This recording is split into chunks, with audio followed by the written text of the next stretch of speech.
really excited. When Brian and I first chatted about this session, we kind of talked a lot about a lot of the kind of BS that goes along with the wellbeing industry, and that's out in the market. And I think everything about this session, I remember when I was chatting to Brian, I said to him, he's there, I said to him, do you know that, have you all seen that meme where there's like an employee and they're under the water and all you can see is the hand? Have you seen this? And then what you see is somebody high-fiving them and telling them they've yoga classes. And that was kind of, believe it or not, the genesis for this conversation, where we were like, yeah, let's talk about what's real and what actually brings about change, and let's take the air out of the tires of some of the baloney that goes on with this whole the whole industry, and also let's talk about like what's really important, right? And what actually brings meaningful results. And therefore, we said, let's bring some proper people in. So Aman and Heather are here, which is great. So I think kind of question number one, just to kind of kick it off, and we actually genuinely have it over practice, it's going to be a mega organic session, is, but we talked a bit, was that like a lot of companies in an effort to kind of improve productivity and improve the environment and deliver results, they give people lots of perks, right? So we see stuff like lunchtime yoga and the fruit bowls and all the stuff we love. Walking challenges, discounted gym memberships, all that kind of good stuff. So let's be honest, why don't they get the results? Why doesn't it work? So I might kick it to you first, Heather, for a bit of commentary. Yeah, and you know, some of these things do work, and it depends where people are in their journey to change. But the thing is, I suppose, to take a behavioural psychology approach, you know, those are the ingredients of change. You know, put your hands up here if you don't know that you need to eat more vegetables, or get more sleep, or move more, or manage your stress better, or, you know, yeah, any of the above. But the thing is, we focus too much on the ingredients of change, and we tend to neglect actually the method in the recipe for health. And that's where I see behavioural psychology and habit change come in, because it is the method. It's how we take those ingredients and actually shape them into what's meaningful in our lives. And the thing is, a lot of programs, they focus on information over implementation. So they focus on, well, let's just get more education. And you can't educate people to behaviour change. Like I said, you know we need to eat more vegetables. We know we need to sleep and move more. It's not a knowledge gap. It's an action gap. And so we need to work on actually empowering people to be able to take action. I think that's what's really, really important, where the shift needs to be. We need to move away from the information and more into the implementation. And respect that each person will go about that implementation differently, but give them the skills, not just the knowledge. Give them the skills and the confidence to be able to carry that out. And this is kind of one of the reasons why, for anybody who's been involved in this space, it's like, you know that the last person you want to run your wellbeing program is somebody who's really into wellbeing, right? Because all they're going to do is project all their stuff on everybody else and be like, you don't like hill running and trail running and whatever else and ultra marathons. So, okay. Aman, I might kick to you just for a bit of commentary there. Yeah, I mean, I thought some of the points that, as I said, were really important. And just to add to that, I guess there's a sense of meaning. And I think that's really important to me, coming from an existential psychology point of view, is there's a disconnect with meaning. There's a disconnect with who we are or why we're doing what we're doing. So yes, there's a yoga class, and yes, there's the nutritional salad bowls, but what's it for? You know, where do I fit in the grand scheme of things? Am I respected in the place that I am? Am I valued in the place I am? Yeah. Just because if I'm having a really stressful day, if I'm having a stressful time in the organization, but there is a free yoga class in lunch, it means very little. So the disconnection from meaning ties in with another point that I have, which is about relationship. Yeah. One of the main predictors of positive mental health is the quality of our relationships. And that actually physically alters the structure of our brain as well. And if we don't feel valued, or if we think that the relationships around me with our colleagues, so many of us don't even have a chance to speak with our colleagues or know how we're perceived. But when you put that in context, these isolated, well, they're good, all these ways of well-being are really important, but without a central meaning as to how does that relate in my life, they just wouldn't have the effect that they're sometimes designed to. Yeah. And one of the things that when we were kind of noodling on this earlier, we talked about was this idea of like, we know best, right? So I know we have a little bit of time so we can explore this, which is like this idea of like, so we know there's not a lack of well-being for a lack of knowledge, right? For a lack of content, because you could Google anything in the morning, right? So is that really the kind of quintessential, or is that the nub of the problem, is that we think we know best, we design a program based off what we think, and actually there's almost like a lack of kind of almost communication. I'll let either of you guys come in on that. Yeah, I think the problem is that we often put well-being upon people, and not everyone wants well-being in the way that we've described it. Yeah. And there needs to be a certain level of co-creation. And what I mean by co-creation is, why do we want this well-being program? What does well-being mean for us in the first place? So that we can actually, you know, as a company translate, well, what does this give us back? What does this mean for the organization, for our employees to be well? Which goes so much further than we're doing this step challenge. Actually, we're engaging in this step challenge because we acknowledge that a lot of you like to go walking. We want to create more relationships across the organization. We want to empower people to feel able to take their lunch breaks. We want to get people moving because of the evidence base behind actually taking a lunch, taking an active walking meeting is actually, you know, helps with your creative brain. If we actually tell people what it gives them back, what it contributes to their life, that's what's important. That's what we need to translate around our wellbeing programs. It's not just about sign up to this because we think it's a good idea at the time. It's like, here are the benefits of it. Here's what it gives you back. But then also asking your employees at the same time, what is it that you want from a wellbeing program? Is it that you want more focus, more clarity? Is it that you actually want to improve your relationships outside of work? And actually really working with your people, and not just starting a wellbeing program and then just rolling it out. Starting it, stopping it, seeing what's working, what are the challenges, what are people picking up on? Because something might actually be quite interesting in terms of content, but the process isn't working well. So if we're giving free yoga sessions at lunchtime, but everyone's up to their eyeballs at lunchtime and actually need that time to eat, maybe it's at the end of the day, which creates a better work-life separation for people. We need to just look at the process as much as we look at the outcomes when it comes to wellbeing programs. And I think that's really interesting coming off the back of even the last panel, which is around the role that technology plays. And it's one that you get a lot of time when you work in the wellbeing space, which people think is an inherent contradiction, right? Oh, you're talking well-being, but you're trying to sell an app, right? No one's trying to sell an app, but you know what I mean. And I think that's really interesting because what we know from a behavioral change perspective is like there's benefits in both, right? There's benefits in in-person stuff.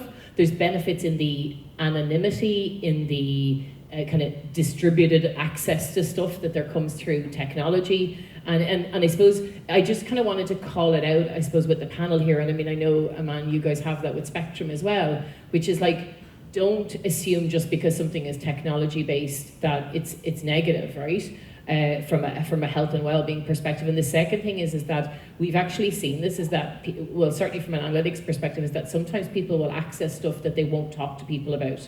And there's also that real-time nature. And I think what's really interesting about technology as it gets more sophisticated is we can start to get into AI, we can start to get into, well, even forget AI, even just into deeper analytics, right? Where we can start to actually deliver people what they need as is relative to their health and well-being rather than what we think they need. So I thought that was an important call out, but is there anything else before we move off or anything that's striking you, man? Just to add to that, in the same relation, when we talk about self-care, for example. Yeah. Talk about self-care. What does self-care mean for all of you? Think about it. Do you want someone else defining what self-care is with the options that are offered, or do you really want to dig down? And sometimes we don't want to dig down and find out what self-care is, because it's similar to that question. So every day we see each other and say, how are you? Grand, fine, good, move on. But if you ever ask yourself or ask somebody, how are you really? Even right now, if you just look into yourselves, we can't leave our personal lives behind and what's happening at work. We carry our emotions. And similarly, I thought self-care for me was fencing. So I really enjoyed that for a while. And then now I thought, no, that's not self-care for me. That was just me trying to be cool. You're very cool on things. And similarly, things change. What self-care used to be when you were 7 or you were 12 is not necessarily what you feel now, even if everyone around you likes that. Yeah. To be able to be different as well, Yeah. and identify what works for you. Yeah. do we think that ultimately there's a misalignment between well-being and company culture? I think that's probably the next question that's in my mind. Yeah. Because you can't really separate those two. I know people try, well, you probably shouldn't. But I'll throw it over to you guys. Maybe Aman, I'll let you take that first. Thanks, Michelle. I think there can be a gap between the two, the wellness programs and the company culture. Part of that is down to communication as well. I know so many colleagues in different places who knew only after 6 months or 8 months later what welfare programs were present for them. So that as well. Then there's the reactivity versus the receptivity. Sometimes well-being programs are about reacting to employee stress, or people are saying that, we need something, and okay, here it is.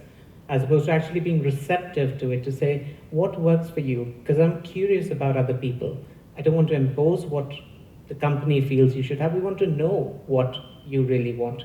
And looking at that from a psychosocial assessment perspective, you're asking those questions to the employees, to colleagues, to staff about what's working and what's not working is really important as well. I think the only point I want to add to that is communication exceptionally important as well, but also company culture can sometimes differ from personal values, or sometimes company culture is something in theory, but in practice it's completely different.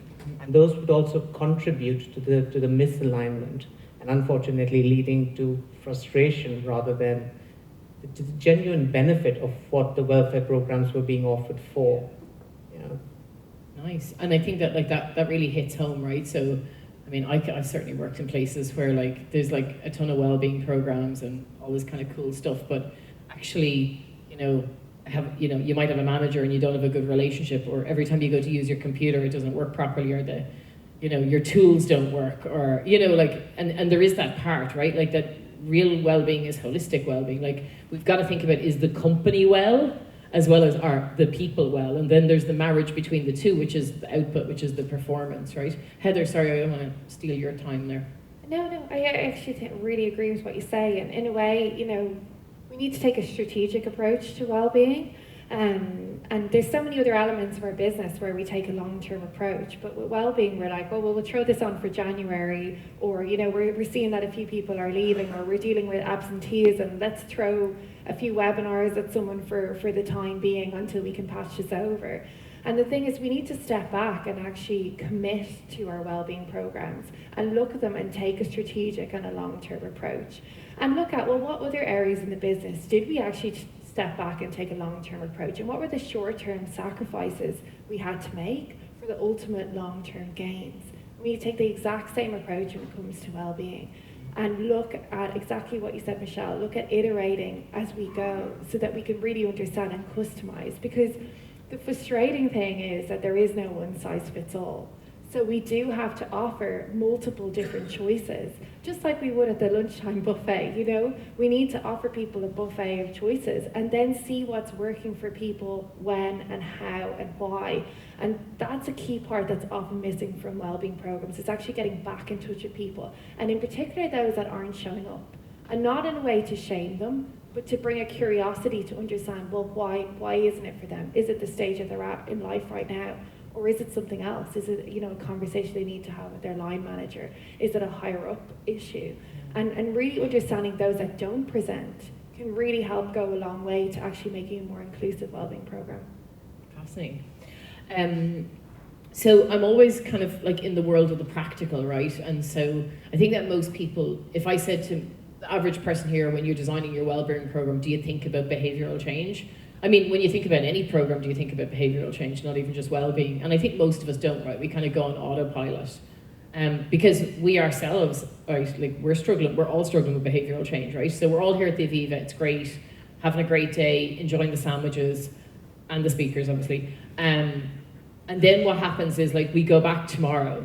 So, I guess my question is, with all of this about, all of our kind of talk about behavioural change and the elements, and it's not just information, right? It's about what we can do to put those actions in place.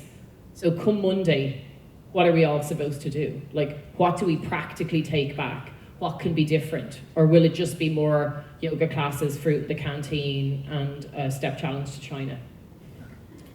What? what next? Yeah, and I sound slightly sarcastic there. It's actually, no, I totally mean it. I'm not going to lie, I totally mean it. But. And so we have to acknowledge it's, the small changes do like accumulate and compound over time, and they can lead to bigger results. But we need to, again, I kind of, to hammer this home, take a strategic approach.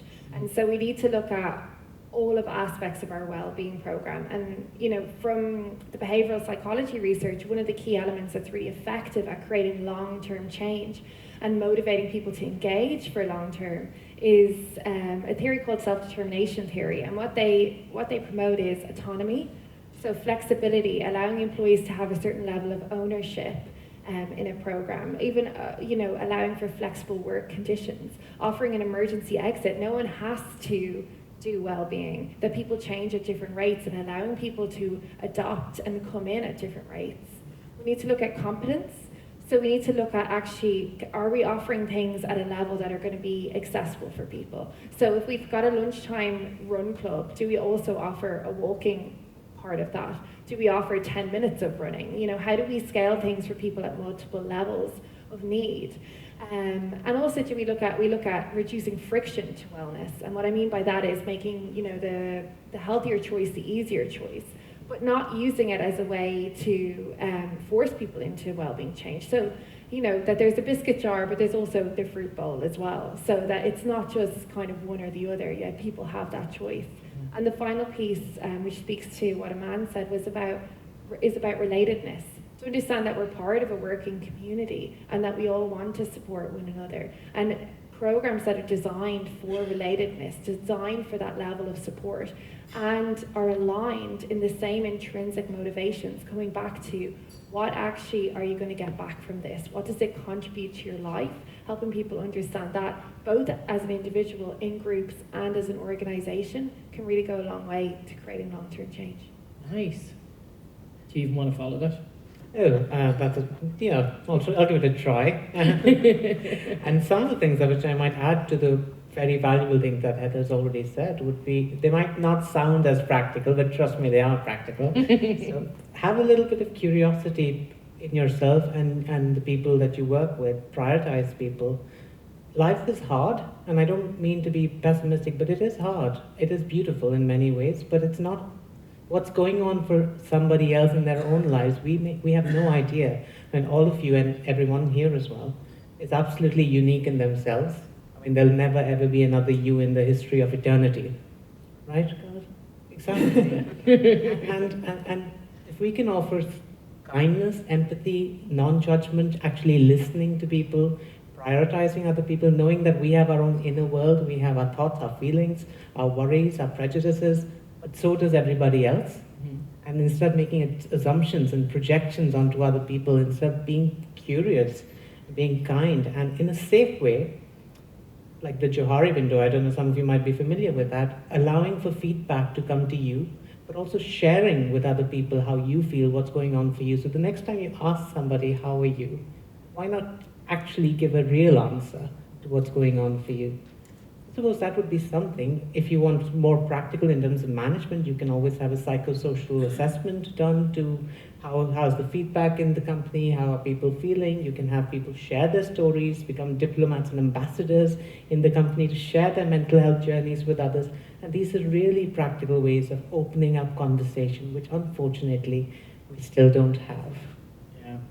And I guess I always think about, like, for anybody who's on a real budget, like, you can absolutely do this stuff in-house, right?